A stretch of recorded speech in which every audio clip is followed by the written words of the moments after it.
Hey, good morning, good afternoon, or good evening, whatever time zone you are in right now. Welcome back to Sip and Talk. I'm Joe. Sunny. And a huge welcome back to all of our Sip and Talkers out there. So, did you hear about what's going on with our mutual friend Mickey lately? Oh, boy. I mean, I heard something, but, like, how bad is it, really? It is genuinely tragic, but also hilarious. I'm serious. He's walking around like he just got hit by high voltage. His brain power has literally folded in half and then in half again. Wait, really? Because he's usually such a highly logical guy. Exactly. He works as a supply chain analyst, right? Yeah. He spends his entire professional life deep in the weeds of semiconductor manufacturing. He looks at factory yields. He calculates global freight logistics. He deals with all that domestic production stuff Trump was pushing for with the CCPS Act. Right. He is all about cold, hard data and efficiency. Exactly. But he actually came up to me and asked, what is love, really? And does a cross-border relationship actually have any logical chance of working? Oh, my gosh. He's totally hijacked by dopamine. Completely hijacked. I was thinking, man, you are a guy who optimizes silicon wafer production, and you're letting some cross-border romance where the girl suddenly left you on read completely ruin your week. I saw his text logs. He is practically trying to use quantum mechanics to figure out why she vanished.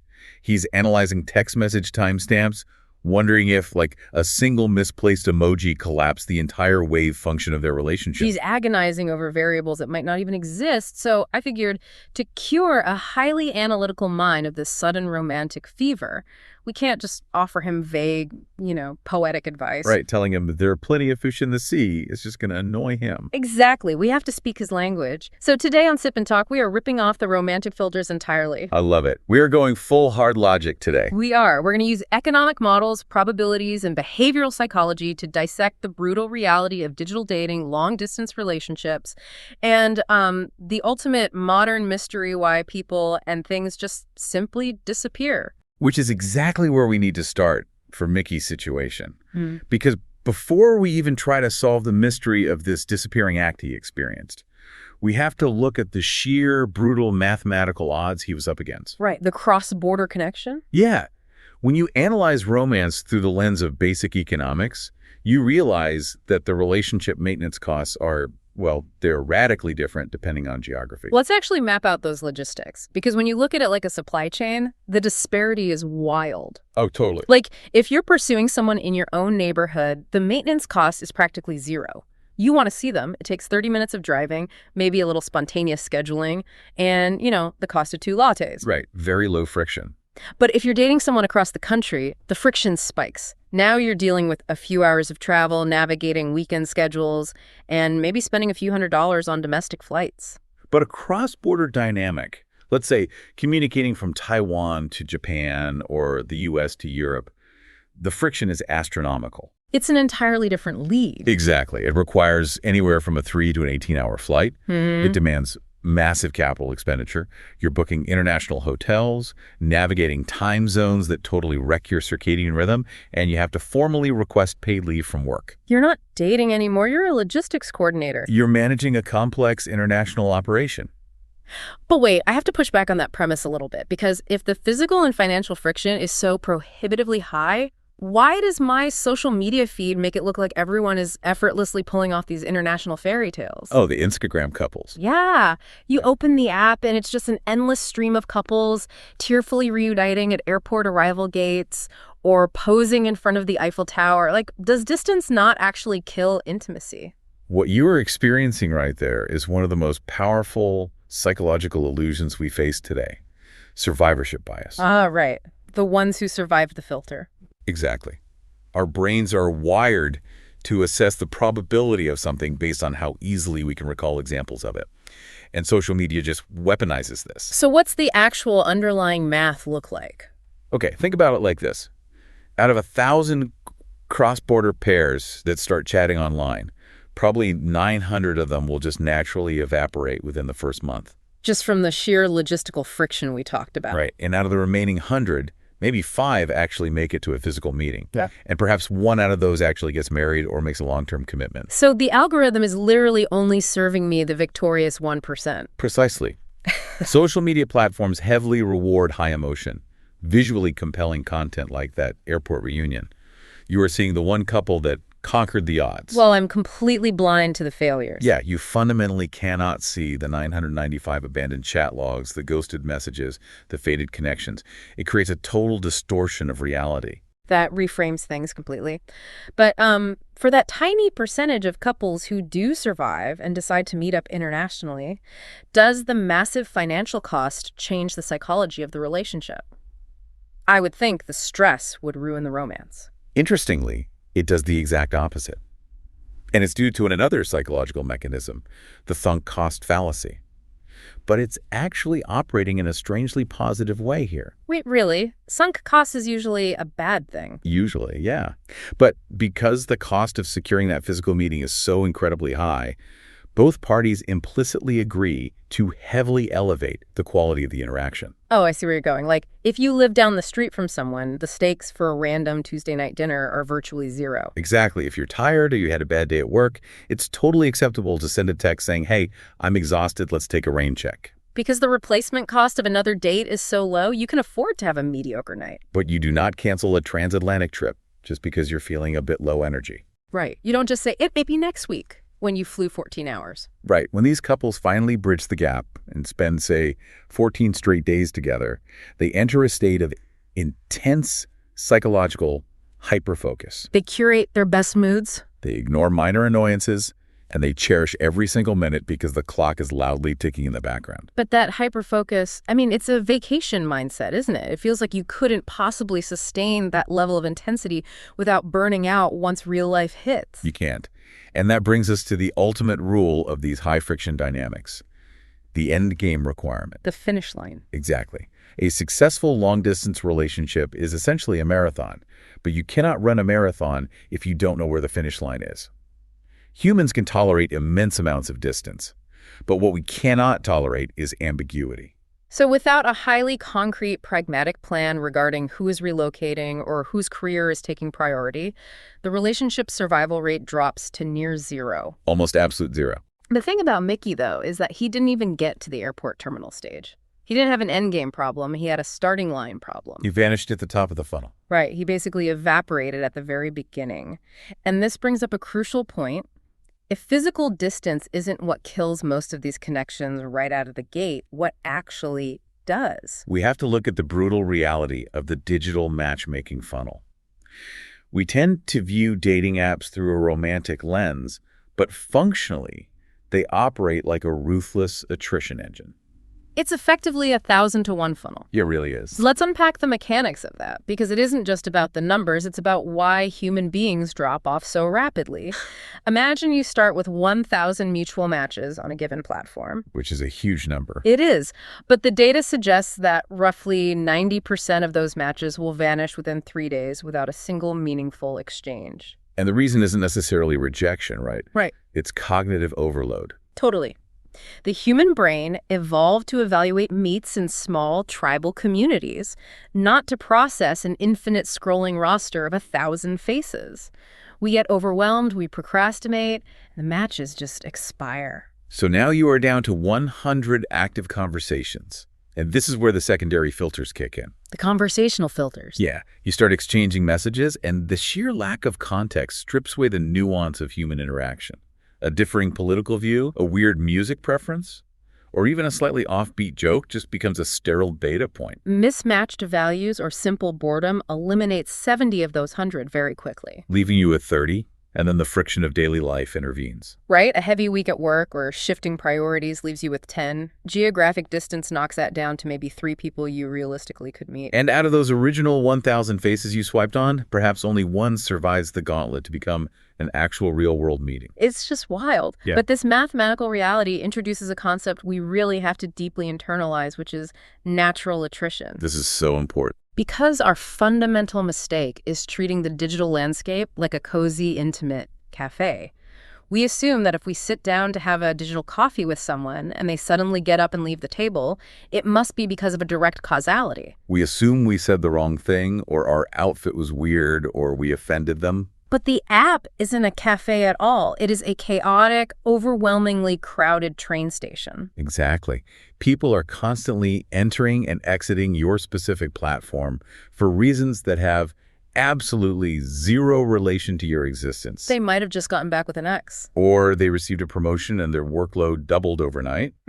Or, quite frankly, they might just be exhausted by the digital grind and decided to delete the application entirely. They just boarded a different train heading in a different direction. Right. I always think of it like reading just 2 pages of a 300-page novel about someone's life, and then the book is violently slammed shut. That is a great way to put it.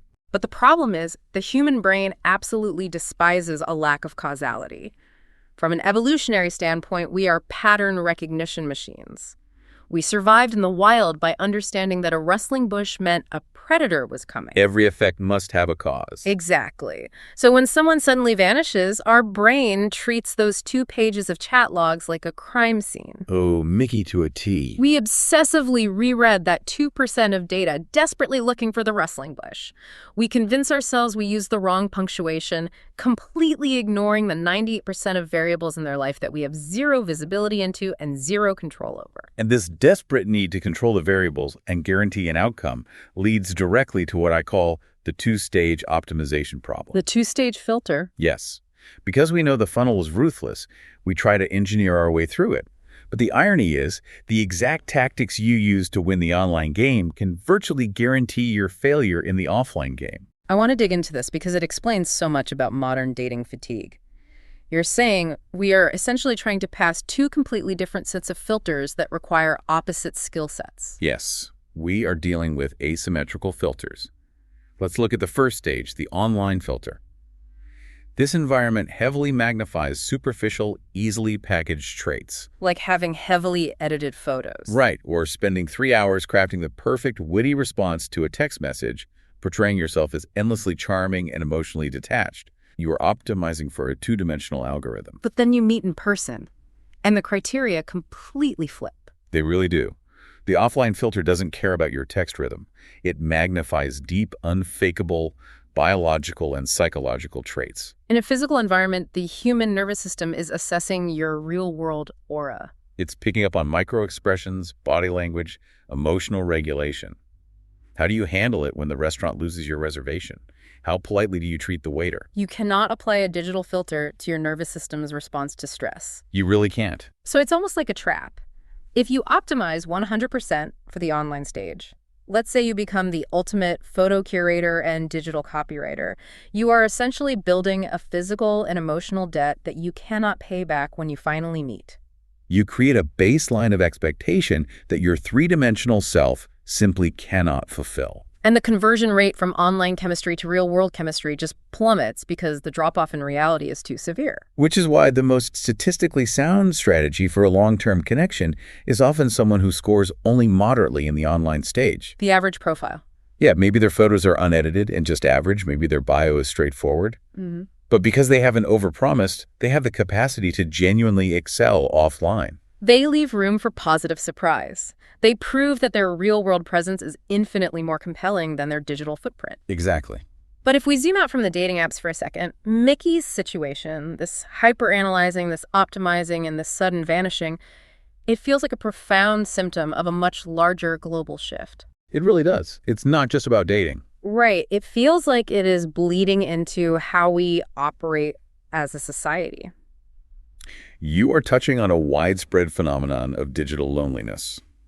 Historically, the biological and social cost of human connection was steep. If you wanted to meet a partner or make a friend, you had to navigate physical spaces. You went to a town hall or a community event. You relied on introductions from your immediate community, and you put your personal reputation on the line. Because the cost of entry was high, people tended to stick around to work through the friction. Today, the cost of connection has plummeted to a historical low. It requires nothing more than the physical flick of a thumb on a piece of glass. And because it costs literally nothing to initiate that connection, we subconsciously begin to view each other as highly replaceable commodities. If a conversation gets slightly difficult or someone takes too long to reply, it is easier to simply swipe again than to resolve the conflict. Exactly, and this creates a terrifying undercurrent of collective anxiety. Everyone is consciously or subconsciously aware of how easily they can be replaced. We are all terrified of being the one left holding the emotional bag. Of being the one who cares more and gets suddenly abandoned. So as a defense mechanism, everyone adopts a posture of performative detachment. We act like we don't care, just to protect ourselves from the real threat of sudden disappearance. It is a total obsession with certainty. Think about how our brains have been completely rewired by consumer algorithms over the last decade. Oh, heavily rewired. We are deeply conditioned to expect that every system is predictable. We log onto Netflix, and it predicts our exact movie tastes. We type a destination into Google Maps, and it gives us an arrival time down to the minute. We have been trained to view the world as a linear input-output equation. Right. If I input action A, I am guaranteed output B. If I send a perfectly crafted text message, I should be guaranteed a positive emotional response and a date. But human emotion remains the most chaotic, unpredictable system on Earth. You cannot engineer a human connection the way you engineer a semiconductor. And this clash between our expectation of algorithmic certainty and the messy reality of human behavior is creating immense psychological friction. This friction is particularly visible in what sociologists are calling the rootless generation. Are you talking about the rise of digital nomads and remote workers? Yes. We now have an elite, globalized workforce that possesses ultimate geographic freedom. A software engineer can work from a cafe in Paris on Monday, fly to a beach in Bali on Thursday, and finish the week in Tokyo. They are untethered from traditional constraints. But what the data is beginning to show is that this absolute geographic freedom is often inversely proportional to emotional stability. That makes total sense when you think about how the human brain evolved. We are tribal creatures. We need physical, local anchors. What is that? If you trade the deep, messy, complicated roots of a traditional physical community for the infinite, frictionless choices of the digital age, you gain mobility, but you lose your safety net. You have the freedom to be absolutely anywhere, but you sacrifice the feeling of truly belonging anywhere. And neither do the transient people you are attempting to connect with along the way. When your physical and social environment is infinitely fluid, you have to accept that disappearance becomes the norm, not the exception. The people you meet are passing through.